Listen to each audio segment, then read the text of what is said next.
भारत माता तुझको वंदन, तेरे चरणों का अभिनंदन।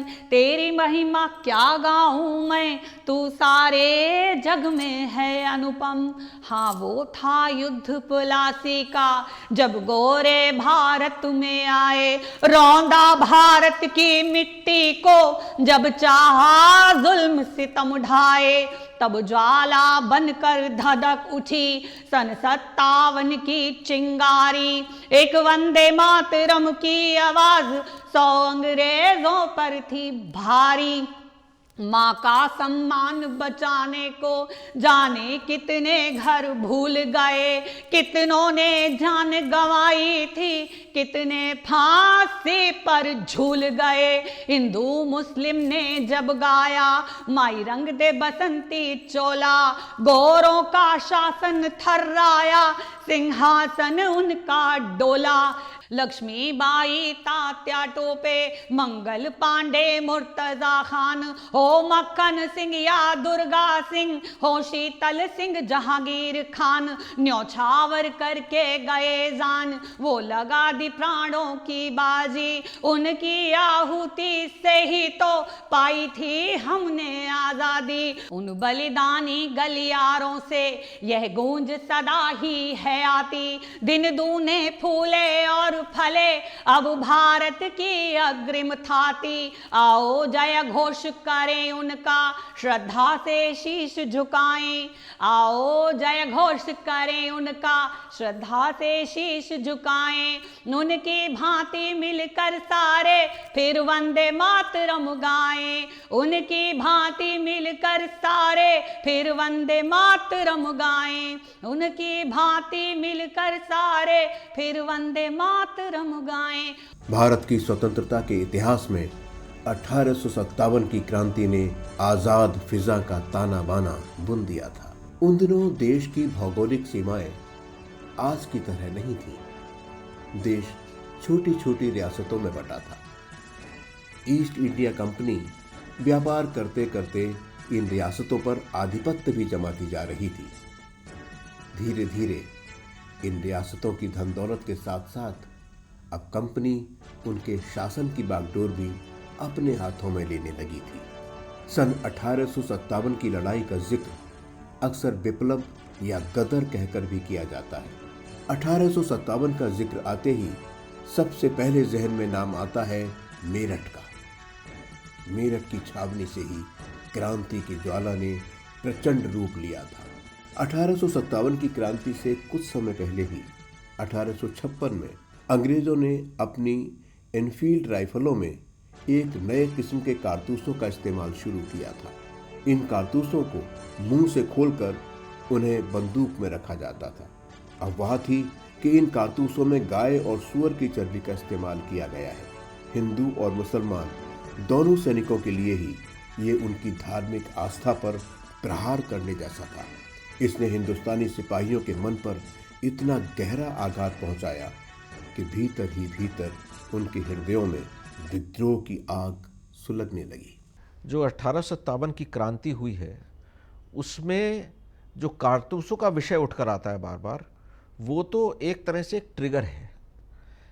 किंतु क्रांति के पीछे एक बहुत बड़ा घटनाक्रम है जो सालों साल चलता रहा इस देश के अंदर, और जिसने सिर्फ रजवाड़ों पे असर ही नहीं डाला, किंतु जो ग्रामीण लोग थे, जो साधारण लोग थे, जो भारत के देहातों में रहते थे, दूर दराज इलाकों में रहते थे, उनके जीवन पर भी सीधा असर डाला। उसमें सबसे जो बुरा असर पड़ा है वो उस जमाने के किसानों के ऊपर पड़ा, जो बहुत बड़ा कारण बना क्रांति का, क्योंकि सिपाही भी किसान थे। और जो हमारा दिल मेरठ के आसपास का क्षेत्र है या गंगा जमुना के बीच का क्षेत्र है या कई और इलाके हैं, बुंदेलखंड में भी आप देखेंगे कि ग्रामीणों ने बहुत बढ़ चढ़कर क्रांति में भाग लिया। और कई जगह जब शहर भी हम हार चुके थे, ग्रामीण अपनी शक्ति से उन अंग्रेजों के खिलाफ लड़ते रहे। उन दिनों अंग्रेजों की राजधानी कलकत्ता में थी। कलकत्ता के पास ही बैरकपुर में थी अंग्रेजों की सबसे बड़ी छावनी, 34वीं बंगाल नेटिव इन्फेंट्री। इसी में थे सिपाही मंगल पांडे, जो उत्तर प्रदेश के बलिया जिले के निवासी थे। सिपाही मंगल पांडे ने इन कारतूसों का इस्तेमाल करने से मना कर दिया। 29 मार्च 1857 को बैरकपुर छावनी में अंग्रेजों के विरुद्ध विद्रोह का नारा बुलंद कर दिया गया। मंगल पांडे ने अंग्रेज सार्जेंट मेजर के सहायक लेफ्टिनेंट हेनरी बॉक को गोली से उड़ा दिया। इस घटना से कंपनी के अफसरों में भय की लहर दौड़ गई। उन दिनों बर्मा यानी आज के म्यांमार पर भी कंपनी का ही आधिपत्य था। बैरकपुर छावनी में हिंदुस्तानी सिपाहियों के मूड को भांपते हुए अंग्रेजों ने आनन फानन में बर्मा से अपनी कोरी पलटन बुला ली। नेटिव इन्फेंट्री के सिपाहियों के हथियार रखवा लिए गए और मंगल पांडे को उनके साथियों समेत फांसी दे दी गई। उस समय संचार के बहुत सशक्त साधन मौजूद नहीं थे। मेरठ में क्रांतिकारियों की गुप्त मंत्रणा का केंद्र था मेरठ छावनी से लगा हुआ ये औगड़नाथ का मंदिर। इस शांत और सुरक्षित स्थान पर सिपाही पूजा अर्चना के बहाने आते और आगामी क्रांति की योजना पर विमर्श करते। अंग्रेज हिंदुस्तानी सिपाहियों की सेना को ब्लैक आर्मी कहकर पुकारते थे। इसीलिए आज भी ये मंदिर काली पलटन मंदिर के नाम से मशहूर है। हालांकि अब इसका स्वरूप काफी कुछ बदल चुका है, लेकिन मंदिर में स्थापित शिवलिंग आज भी वही है। क्रांतिकारियों ने अपने गुप्त संदेशों को एक स्थान से दूसरे स्थान पर ले जाने के लिए अत्यंत मौलिक तरीका खोज निकाला था। ये तरीका था कमल और चपाती का वितरण। मेरठ में जो क्रांति हुई उसको बहुत सारे पाश्चात्य इतिहासकार ये कह कर के इंगित करते हैं कि इस क्रांति की कोई योजना नहीं थी, ये अचानक हो जाने वाली क्रांति थी। पर ये जो कमल और रोटी है ये सीधा सीधा इस बात का प्रतीक है कि ये अचानक हो जाने वाली क्रांति नहीं थी, बल्कि इसकी एक पूरी योजना चल रही थी। मेरठ और उसके आसपास के क्षेत्रों में लगातार रोटियां चौकीदारों के माध्यम से एक गांव से दूसरे गांव जाती थीं। अब इन रोटियों के जाने के पीछे कारण क्या था? ये माना जाता था कि नाना साहब ने एक यज्ञ किया था और उसमें एक चपाती बांटी थी और ये कहा गया था आशीर्वाद स्वरूप कि इन चपातियों को ये चपाती जहां जहां तक जाएंगी अंग्रेजी राज्य समाप्त हो जाएगा। तो एक तरह से ये एक कूटनीतिक संकेत था, कूट संकेत था जो शायद गांव गांव जा रहा था और अंग्रेज इससे बिल्कुल भी परिचित नहीं थे, क्योंकि जब नैरेटिव लिखे गए, डिपोजिशन लिखे गए 1858 में, तो ये उसमें साफ लिखा, मेजर विलियम ने मेरठ के जो डिप्टी कमिश्नर थे उनका बयान लिया, मेरठ के जो तहसीलदार थे उनका बयान लिया और उन्होंने ये कहा कि हाँ इस तरह की घटनाएं हो रही थी, चपातियां एक गांव से दूसरे गांव लगातार जा रही थी, परंतु अंग्रेज उनको समझने में असमर्थ थे।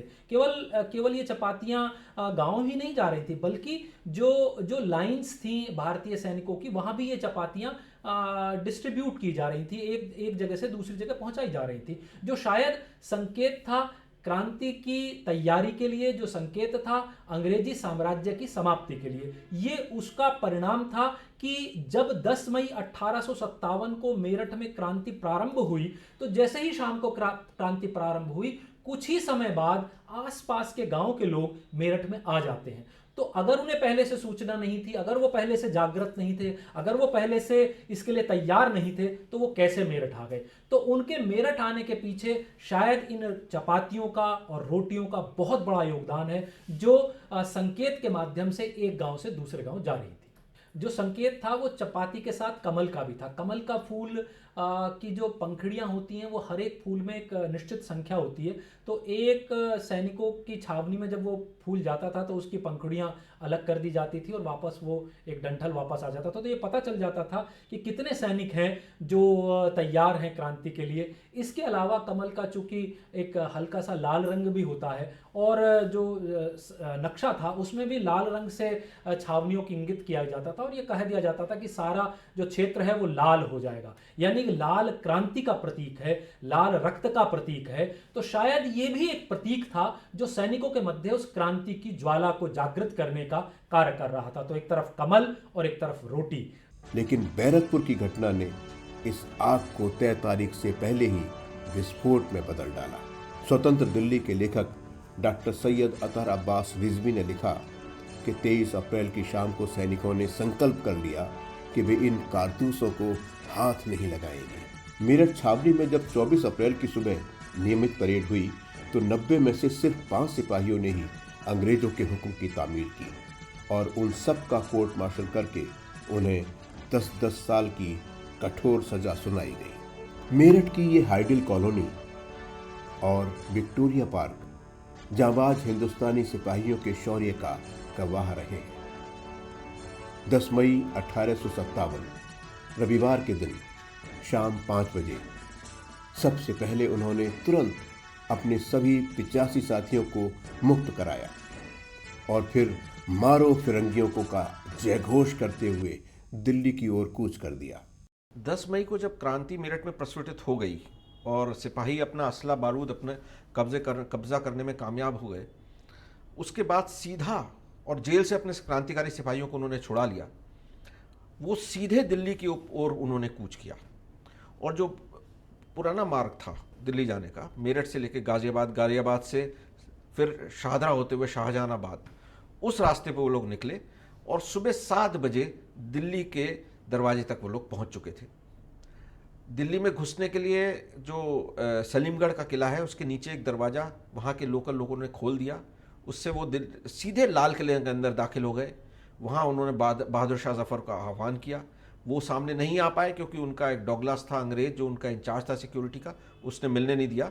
तो वो लाल किले के अंदर आवाज़ सारे में लगाते रहे कि आओ धर्म के लिए आ जाओ, सब हमारे साथ खड़े हो जाओ।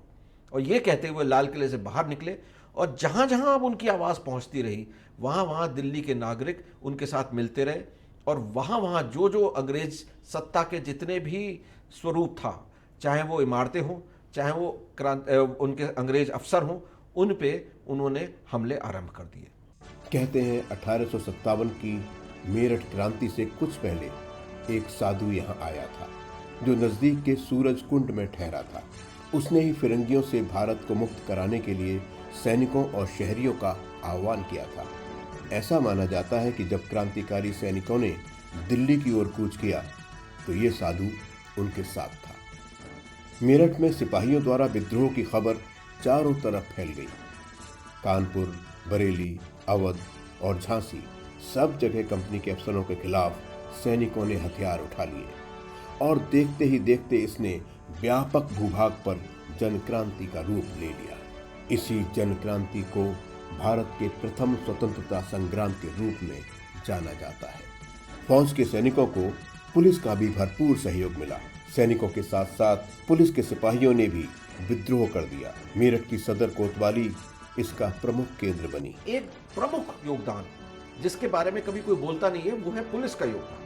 उस दिन यहाँ के पुलिसकर्मी अगर साधारण लोगों को कंट्रोल करने में कामयाब हो जाते तो सिपाही वो नहीं कर पाते जो 10 मई को वो लोग कर पाए, क्योंकि पुलिसकर्मी सारे के सारे साधारण लोगों के साथ मिल गए थे। दोनों कोतवाल मेरठ के, चाहे उस जमाने में जिनके पास चार्ज था धन सिंह सदर कोतवाली का, और जो कोतवाल किशन सिंह थे जिनका नैरेटिव्स में एक जगह बिशन सिंह भी नाम आता है पर असली नाम किशन सिंह था, जो मेरठ शहर के कोतवाल थे, दोनों ने पुलिस व्यवस्था बिल्कुल निष्क्रिय कर दी।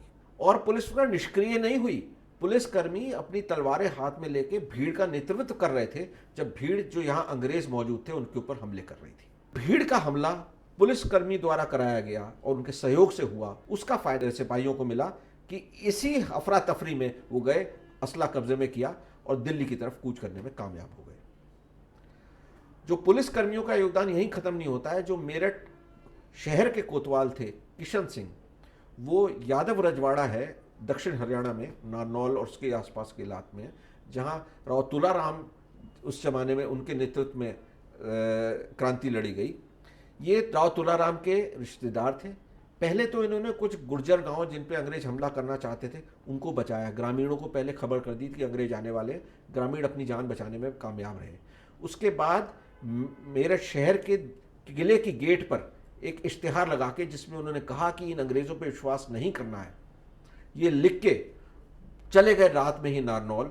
और जब 16 नवंबर को नारनौल में आमने सामने की अंग्रेज और राव तुलाराम के अंडर जो फोर्स वहाँ तैयार हुई थी उनके बीच में लड़ाई हुई है, तो राव किशन सिंह ने एक दस्ते का नेतृत्व किया और वहां अंग्रेजों से आमने सामने की लड़ाई लड़ते हुए वीर गति प्राप्त की। उत्तर भारत में उनकी सबसे बड़ी छावनी थी मेरठ छावनी। मेरठ शहर मुगलों की राजधानी दिल्ली से कुछ ही मील के फासले पर था। आज भी मेरठ छावनी के इन लाल पत्थरों पर क्रांतिकारी सैनिकों द्वारा अंजाम किए गए कितने ही कारनामों की गाथाएं अंकित हैं। दिल्ली में प्रवेश करने के लिए सबसे पहले कश्मीरी गेट पर अंग्रेजों से मुकाबला हुआ, जहां अंग्रेजों की बड़ी मैगजीन थी जिसमें बहुत सारा गोला बारूद मौजूद था। दिल्ली की क्रांति के एक प्रमुख स्थल पे आते हैं जो है कश्मीरी गेट, जो आज भी वैसे ही खड़ा हुआ है जैसा 1857 में था। जब क्रांति प्रस्फुटित हुई तो जो दिल्ली छावनी वहां नहीं थी जो आज है। दिल्ली छावनी उन दिनों वहां थी, स्थापित थी, जहां आजकल दिल्ली यूनिवर्सिटी का नॉर्थ कैंपस है, वो पूरा दिल्ली छावनी थी।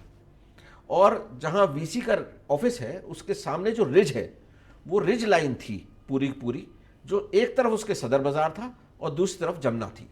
इस छावनी से अंग्रेज, जिनको मैसेज पहुंचा अफसरों को कि भाई वहां मेरठ से सिपाही आ गए हैं जिन्होंने विद्रोह आरंभ कर दिया है, वो जब जाते थे दिल्ली शाहजहानाबाद के अंदर घुसने के लिए तो इसी कश्मीरी गेट के रास्ते से पहुंच जाते थे।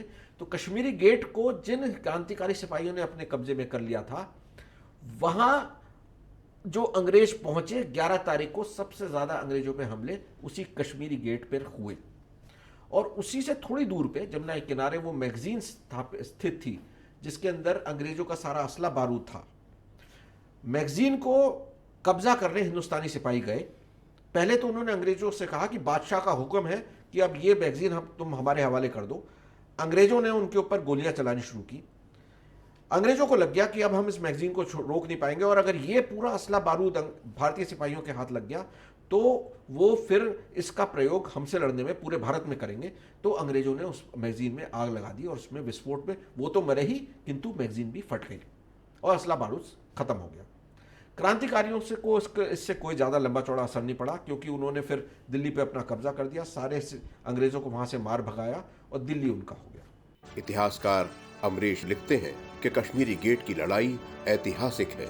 उस समय छोटे छोटे बच्चे भी इस क्रांतिकारी गीत को जोश के साथ गली गली गाते थे। लबालब कटोरा भरा खून से, फिरंगी को मारा बड़ी धूम से।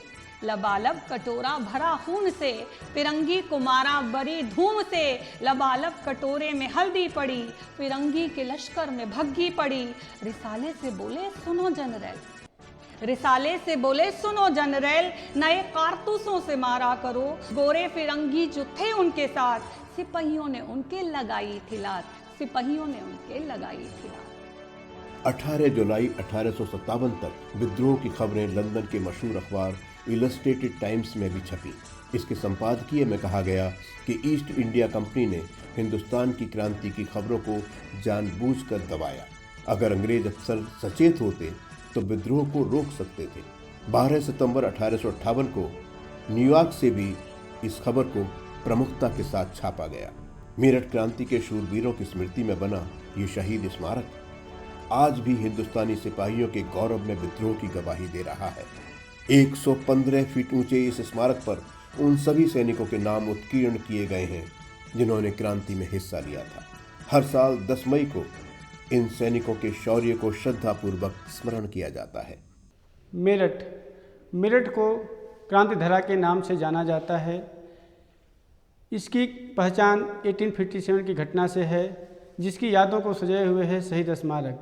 शहीद स्मारक में उन क्रांतिकारियों के नाम उत्कीर्ण हैं जिन्होंने सबसे पहले अंग्रेज़ों के खिलाफ 1857 में विद्रोह किया था।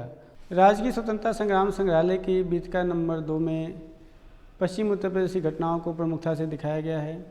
इसमें महत्वपूर्ण घटना पांचली गांव नगला गांव पे अंग्रेज़ों के द्वारा अटैक करके भारतीयों को पकड़कर अगली सुबह फांसी की सज़ा का दृश्य दिखाया गया है। इसके अलावा इसमें खूनी बट की घटना को दिखाया गया है, जिसमें बरगद की पेड़ों पर अंग्रेज़ों के द्वारा गांव के लोगों को फांसी की सज़ा दी जाती थी। इतिहासकार S.B. चौधरी लिखते हैं, ये विद्रोह राज्य व जनता का विद्रोह था, जिसमें जिन राजाओं ने हिस्सा लिया उनको उनकी प्रजा का भी समर्थन प्राप्त था। Doctor S.N. सेन ने कहा, 1857 का विद्रोह सिर्फ सैनिक विद्रोह नहीं कहा जा सकता। क्रांतियां प्राय एक छोटे से वर्ग से फैलती हैं, जिनको जनता का समर्थन होता भी है और नहीं भी। अमेरिका और फ्रांस की क्रांतियां इसका प्रमाण है। डॉक्टर ईश्वरी प्रसाद कहते हैं कि अपने देश की स्वतंत्रता के लिए देशभक्तों ने ये कदम उठाया। वीर सावरकर ने तो स्पष्ट रूप से इस क्रांति को प्रथम स्वतंत्रता संग्राम का नाम दिया। ये भी सच है कि उस समय बहुत सी रियासतें इस क्रांति का खुलकर समर्थन नहीं कर सकी, लेकिन इस क्रांति ने जो प्रभाव छोड़ा उससे साबित हो गया कि ये कोई छोटा मोटा आंदोलन नहीं था जिसे आसानी से दबाया जा सकता था। ब्रिटिश इतिहासकार आर होम्स ने इस गदर को बर्बर बताया है, तो एक अन्य इतिहासकार लॉरेंस व मेल्सन का मानना है कि ये कुछ सिपाहियों द्वारा किया गया विद्रोह था। 1857 के विद्रोह के बाद ब्रिटिश पार्लियामेंट में विपक्ष के नेता डिज़रायली ने इस विद्रोह को राष्ट्रीय विद्रोह मानते हुए वहां की संसद में कहा, it was neither military nor a sepoy mutiny but a national revolt. सन 1857 की क्रांति से ये बड़ा बदलाव हुआ कि शासन की बागडोर अब ईस्ट इंडिया कंपनी के हाथों से निकलकर सीधे ब्रिटेन की रानी विक्टोरिया के हाथ में आ गई। एक प्रस्ताव के द्वारा भारत सचिव की नियुक्ति की गई और एक 15 सदस्यों का सलाहकार मंडल भी बनाया गया। इस सलाहकार मंडल को इंडियन काउंसिल का नाम दिया गया। 1857 में हम लोग हारे नहीं। 1857 हमारी बहुत बड़ी जीत थी। पहली बार पूरे भारत के लोग एकजुट हुए, विदेशी सत्ता के विरुद्ध खड़े होने के लिए तैयार हुए, जाति और धर्म के अपने विभाजनों को भुलाकर एक साथ लड़ने के लिए आगे निकले, शहर और ग्राम का विभाजन हटाकर एक साथ खड़े हुए। तो एक भारतीयता की एक भाव उनके अंदर उत्पन्न हुआ, जो आधार बना, जो इसके बाद जो हमारी आज़ादी की लड़ाई के अलग अलग स्वरूप चले हैं, उनका आधार 1857 बना। इस क्रांति के जरिए हिंदुस्तानियों ने आसमान पर आज़ादी की पहली इबारत लिख दी थी। हमारे पुरखों के जिंदा दिली फसानों ने, हमारे पुरखों के जिंदा दिली फसानों ने बना दिया है बहादुर इन्हें तरानों ने, बना दिया है बहादुर इन्हें तरानों ने, बहा के अपना लहू सरहदों के सीनों पर, बहा के अपना लहू सरहदों के सीने पर। जवानी बख्श दी भारत को इन जवानों ने, जवानी बख्श दी भारत को इन जवानों ने, जवानी बख्श दी भारत को इन जवानों ने।